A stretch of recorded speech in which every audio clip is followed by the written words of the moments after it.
ഇപ്പോൾ ഇന്ത്യയിൽ ഒരു ഇലക്ഷൻ നടന്നാൽ ആര് ജയിക്കും? അതിനെക്കുറിച്ച് ഒരു സർവേ ഫലം ഇപ്പൊ പുറത്തു വന്നിട്ടുണ്ട്. ഇന്ത്യ ടുഡേ എല്ലാവർക്കും അറിയാവുന്ന ഒരു പ്രസിദ്ധീകരണവും ചാനലും ഒക്കെയാണ്.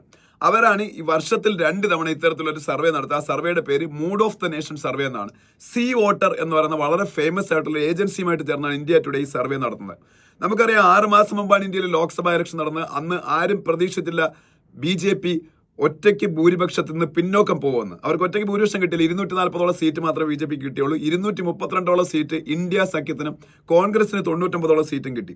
പക്ഷെ ഇപ്പോഴത്തെ ഈ സി വോട്ടർ, ഇന്ത്യ ടുഡേ, ഇവർ രണ്ടുപേരും ചേർന്ന് നടത്തിയ ഈ സർവേയുടെ ഫലങ്ങൾ അതിശയിപ്പിക്കുന്നതൊന്നും അല്ല. കാരണം നമുക്കറിയാം, അന്ന് തന്നെ ഇലക്ഷൻ കഴിഞ്ഞപ്പോൾ ഞാൻ പറഞ്ഞിരുന്നു, ഈ ഇലക്ഷനിൽ BJPക്ക് തിരിച്ചടി കിട്ടാൻ ഒറ്റ കാരണം എന്ന് പറയുന്നത് ഒരു വലിയ പ്രചാരണമാണ്.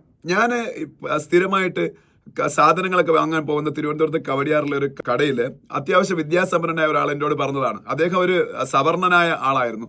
പുള്ളി റിസർവേഷനെതിരാണ്. അപ്പൊ അദ്ദേഹം പറഞ്ഞു, മോദി ഇപ്പൊ വീണ്ടും അധികാരത്തിൽ വരും, 400-ലധികം സീറ്റുകൾ നേടും, റിസർവേഷൻ ഇല്ലാതാവാൻ പോകുന്നു. അപ്പൊ എനിക്ക് മനസ്സിൽ ഒരു ചിരിയും ഒപ്പം സഹതാപമാണ് തോന്നിയത്. കാര്യം ഈ മനുഷ്യൻ എന്താണ് പറയുന്നത്? ഈ റിസർവേഷൻ എന്ന് പറയുന്നത് നമ്മുടെ ഭരണഘടന നൽകുന്ന ഒരു ആനുകൂല്യമാണ്. അത് ഇല്ലാതാക്കാൻ ഒരിക്കലും ആര് വിചാരിച്ചാലും കഴിയത്തില്ല. അപ്പൊ കേരളത്തിലെ വിദ്യാസമ്പന്നനായ ഒരാൾ പോലും അങ്ങനെ വിശ്വസിച്ചു. അപ്പം ഉത്തർപ്രദേശിലേക്ക് വിദ്യാസമ്പന്നരല്ലാത്ത ദളിതരുടെയും OBC-കളുടെയും ഇടയിൽ ഈ പ്രചരണം വളരെ വ്യാപകമാവുകയും അതവർ വിശ്വസിക്കുകയും ചെയ്തു. അതുകൊണ്ടാണ് അയോധ്യയിൽ പോലും BJP തോറ്റു. പക്ഷെ പിന്നീട് നമ്മൾ എന്താണ് കണ്ടത്?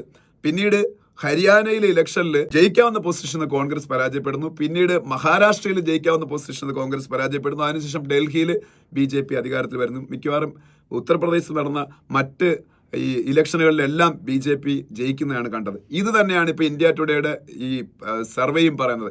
ഇന്ന് ഇന്ത്യയിൽ ഇലക്ഷൻ നടന്നാൽ 281 സീറ്റ് ഒറ്റയ്ക്ക് BJP നേടി BJP ഭൂരിപക്ഷത്തോടുകൂടി അധികാരത്തിൽ വരുമെന്നാണ്.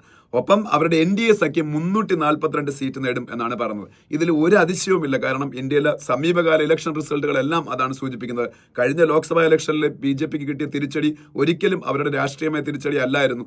ഈ സംവരണം ആൾക്കാർക്ക് നഷ്ടപ്പെട്ടു പോകുമെന്നുള്ള ഭീതിയിൽ അവര് പ്രതിപക്ഷത്തിന് വോട്ട് ചെയ്തായിരുന്നു. ഇപ്പോൾ ആ ഒരു ഭീതി അവരുടെ ഇടയിൽ മാറിയിരിക്കുകയാണ്, ആ ഒരു ഭയം.